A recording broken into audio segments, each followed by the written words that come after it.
Okay, today I'm going to be going over an interesting miniseries by the title of Just a Pilgrim.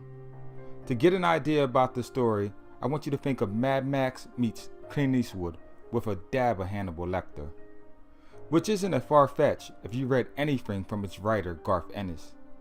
If you don't know him from his works with Punisher Max, I implore you to go out and buy this series right now. It is that good, and is the defining series for when I think of Frank Castle. But those of you who have not read his comics, you may have watched his television series Preacher. Either way, the man is a tour de force in the comic industry. When you team him up with Carlos Ezquerra, the co-creator of Judge Dredd, who has recently passed away, God rest his soul, you get something sweeter than Yoo-hoo.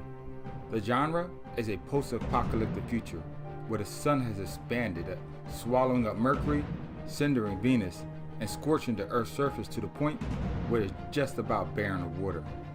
Those that are left behind collect into small groups for safety, and it is with one of these such groups that our story begins with, as they try to traverse the Atlantic basin looking for Earth's last aquifer, when they are suddenly besieged upon by a band of reavers. Ready to abandon hope, a stranger emerges from out of the desert, smiting the bandits, making them turn tail and run. And it is here that we are introduced to the hero of our story, who refers to himself just by Pilgrim. Proclaiming himself to be a shepherd for the Lord, wandering the barren lands of the Atlantic basin in search for lost sheep to guide and protect. At first, you don't know how to take Pilgrim. There's a scene in the beginning where he stands over a helpless fallen foe and hovers the barrel of his gun just over his head. As the guy is shaking in his boots, bracing himself for death, Pilgrim asks him if he has seen the light and does he repent his ways. The guy, scared out of his wits, says hysterically yes and hopes that his life will be spared. At that moment, he thinks that he is pardoned. Pilgrim blows him away, Punisher style, stating, "Rejoice, for today you walk with the Lord in paradise." This guy's a total badass.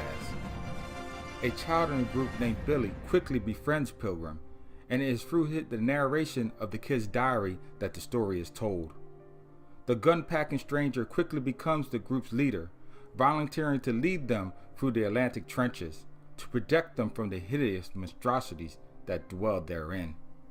But it isn't until later that the survivor's tall, dark savior reveals that he has some demons of his own, and the group has to decide whether it is safer to stay with the devil that they know or take their chances against the desert reavers, whose leader is a jacked up version of Captain Hook named Castanado, who controls his men through intimidation and fear.